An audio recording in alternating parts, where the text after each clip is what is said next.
Jai Hind class. Today I am here to discuss subject mathematics fourth video that is being introduced with subject code KAS 302 and 402 in second year. KAS 302 is for odd SAM and KAS 402 is for even SAM. The whole content of this subject is being divided into 5 modules. First module covers partial differential equations, all of types of partial differential equations, its properties, etc. Second module covers application of partial differential equations. That means these two modules covers everything about partial differential equation, its properties, types, application and all. Now, if we move on to module 3, 4 and 5, module 3, 4 and 5 are about statistical technique 1, 2 and 3. Means these 3 modules cover everything about statistics, all applications, probability distributions, probability, its types, hypothetical tests and everything. The university paper marks weightage for this subject is of 100 marks and internal marks weightage is of 50 marks. This was an introduction about this subject. Now we will move on to very first topic of this subject, that is formation of partial differential equations. Partial differential equation is formed by two methods. First method is by eliminating arbitrary constants and second method is by eliminating arbitrary functions. If we discuss method of elimination of arbitrary constants, I have taken an example over here. For example, we have given an equation from which we have to form partial differential equation by removing arbitrary constants that are introduced here in the form of A and C. Now, what is the procedure? Let us discuss one by one. First step, what we will do is we will partially differentiate this equation number 1 and we will obtain this equation. See, we have differentiated equation number 1 partially to obtain this. It is partial derivative of x square is 2x, partial derivative of y square is 0 because we are differentiating it with respect to x. So the derivative with respect to y will be 0 here and the partial derivative for this term is written like this because it involves a constant and z is a function of x and y, so directly we cannot put it 0 here. So now we have placed p instead of this expression. It is a standard term, standard notation. So please note that this equation 1 got transformed into equation number 2 like this. Now second step that we have to follow, we have to move on to equation number 1 once again and we have to differentiate this equation with respect to y this time.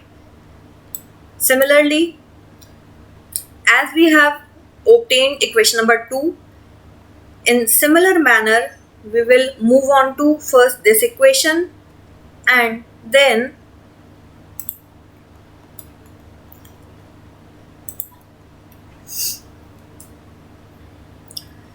we will obtain equation number 3 in similar manner as we have obtained equation number 2. Now equation number 2 and 3 we have to solve them to remove constants as well as to obtain a partial differential equation from these two equations. So what we have done is we have obtained see this value of z minus c from this equation. This equation is obtained from equation number 2. Now what we have to do, that we have to place the value of z minus c from this equation in equation number 3, and thus we will obtain this equation.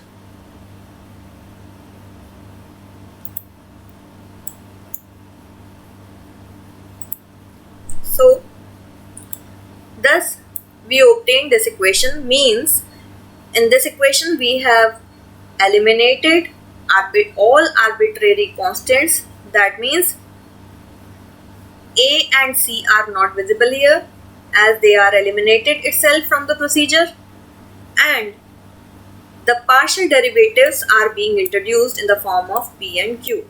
So thus we have to obtain a partial differential equation from a general equation. Now the second method is about elimination of arbitrary function. So I have taken an example that include arbitrary function here. Z is equal to function of x square minus y square. Now what we have to do, we have to remove this arbitrary function over here and introduce partial derivatives. So the basic procedure is same. What we will do, first we will differentiate this equation number 1 with respect to x.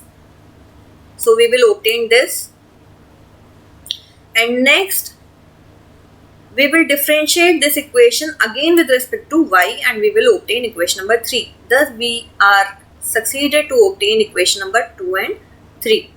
So again the standard notation for del z by del x is p and del z by del y is q. Now the next step we will follow is to remove this arbitrary function over here. So what we will do, we will divide these two equations and see what happens. These arbitrary functions are removed and we will obtain equation number this.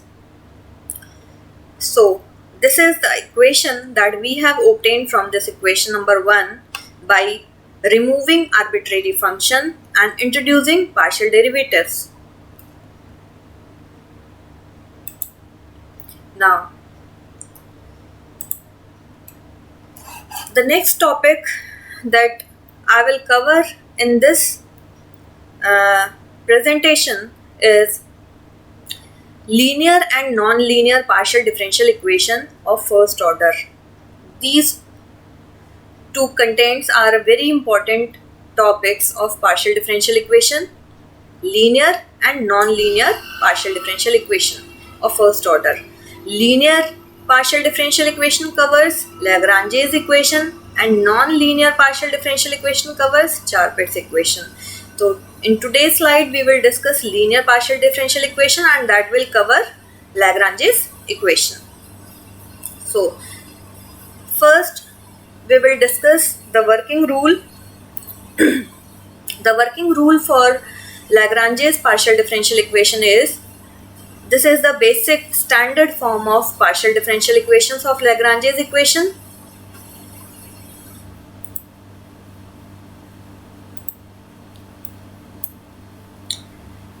Small p and small q represent partial derivatives over here, del z by del x and del z by del y. So now first step to follow the process of Lagrange's partial differential equation is to form its auxiliary equation in the form of this.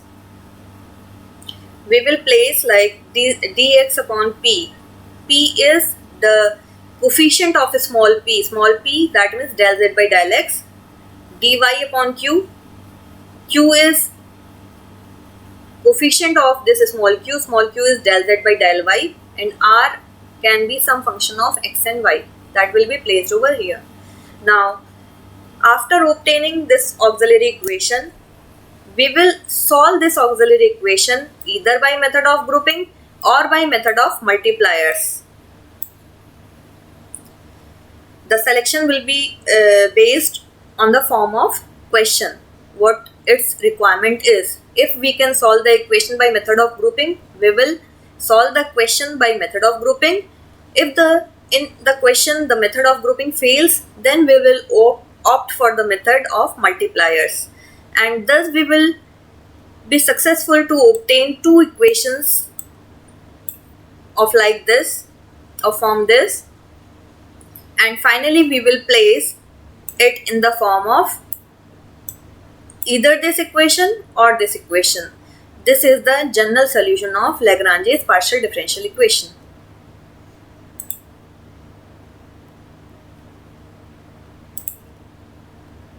Now, we have taken few examples for this Lagrange's equation to explain the method. For example, the question is solve the following partial differential equation yzp minus xzq is equal to xy.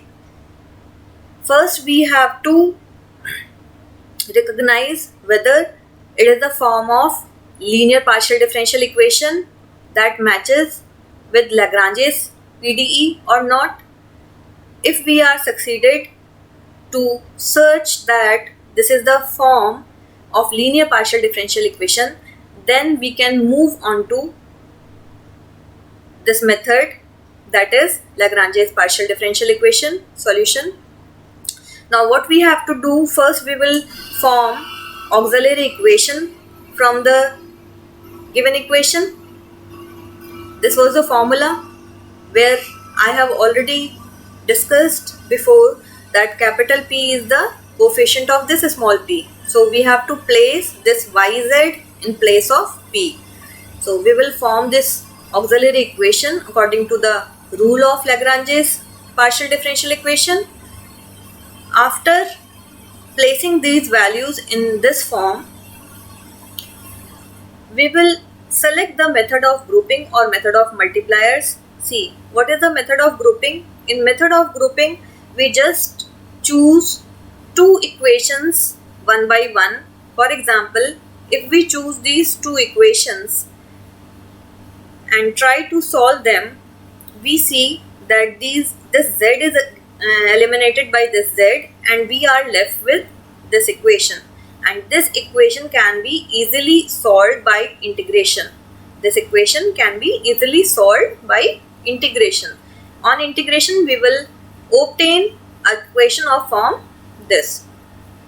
So we are succeeded to get the first equation that was written in working rule in the form of u is equal to c1. This is the equation. So method of grouping worked here, so no need of method of multipliers for this question. As we have solved these equation, similarly we will select next two equations from the auxiliary equation set and try to solve it again in the similar manner. So we are here with this two parts. Y is eliminated by this and we are left with this equation. It can be framed like this, and on final integration we will obtain this. So means method of grouping is successful here and there is no need to use method of multipliers. We are succeeded to obtain these two equations. That was a part of working rule of this Lagrange's method, and it can be placed in this final solution, general final solution of Lagrange's. So this is the solution for this question. Now let's move on to next question. For example, we have taken a question of form this. To reduce complexity, we have just multiplied it with x and reduced in the form of this equation. After this, we have framed auxiliary equation from the set of given equation. After this, we will pair two equations from here and put it like this. For example, if we pair these two parts, z is eliminated by this and we will be left with dx upon y square and dy upon x square, or after cross multiplying we will get this x square dx is equal to y square dy, and we can see this is easily integrable, and on integration we will get equation. This is not x3, this is x cube, y cube is equal to c1, and in similar manner we can pair again the next set of equation, maybe this or maybe this. So we can pair these equations. So after taking the first and third members are taken over here, y square is eliminated and we are left with this part, and on integration we get this. So we are here with the two equations, set of two equations, solved equation 1 and 2, and we will write it in the general solution of Lagranges. Now again I have taken one more example for this. For example, the question is this. So this equation will cover actually method of multipliers, because when we will place it in the form of auxiliary equation, from here we can see if we group two equations, nothing got eliminated and the remaining part is not easily integrable. So what is required here actually, now this time it is a need to introduce the method of multipliers. So first let me introduce the method of multipliers. These are the three auxiliary parts these are the three parts of our auxiliary equation, and if it is not solved by method of grouping, we will move on to method of multipliers. In method of multipliers, what we have to do, that we will select some random multipliers, let it be x, y, z. These multipliers can be constant or it may be variable, and the selection will be based on the part that we have to select them like this, that when we will multiply it with P, Q and R, we are able to frame an equation that gives resultant value 0. If we are succeeded to find an equation like this, same rule we have to follow in numerator, and then the equation obtained will be integrated to obtain u is equal to c1 and all. For example, if we move on to this question, see, we have selected three multipliers, 1 upon x square, 1 upon y square and 1 upon z square for this equation, this part and this part.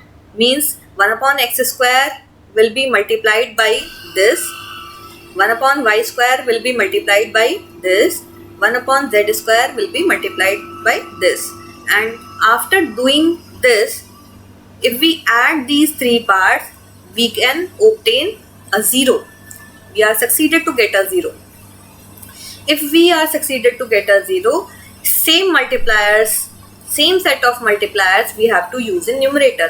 That means we have to use 1 by x square as a multiplier with this dx, 1 by y square with this dy and 1 by z square with this dz, and we will obtain this equation. Now finally we have obtained an equation that is easily integrable. On integration we will get this equation.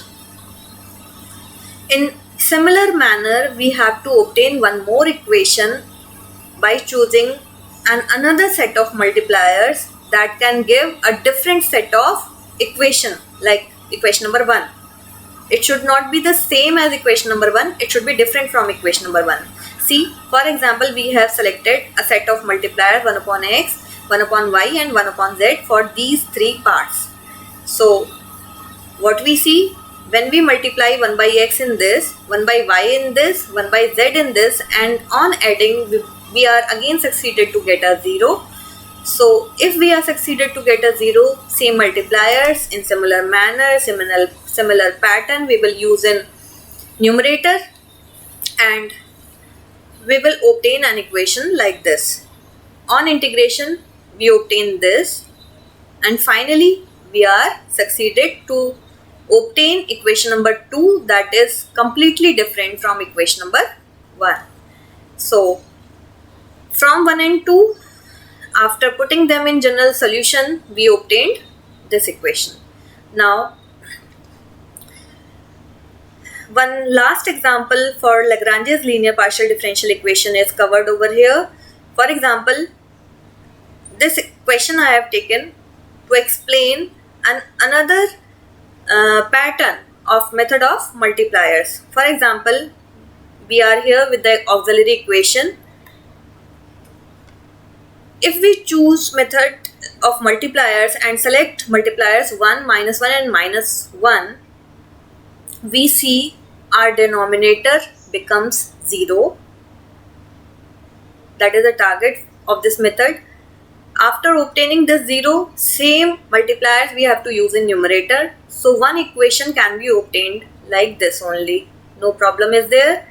Now to obtain second equation, actually if we group these two terms, we are unable to adjust another set of multiplier, or we are unable to solve the equation by method of grouping. So we have taken another process of multipliers, that is we have selected two multipliers in these two equations.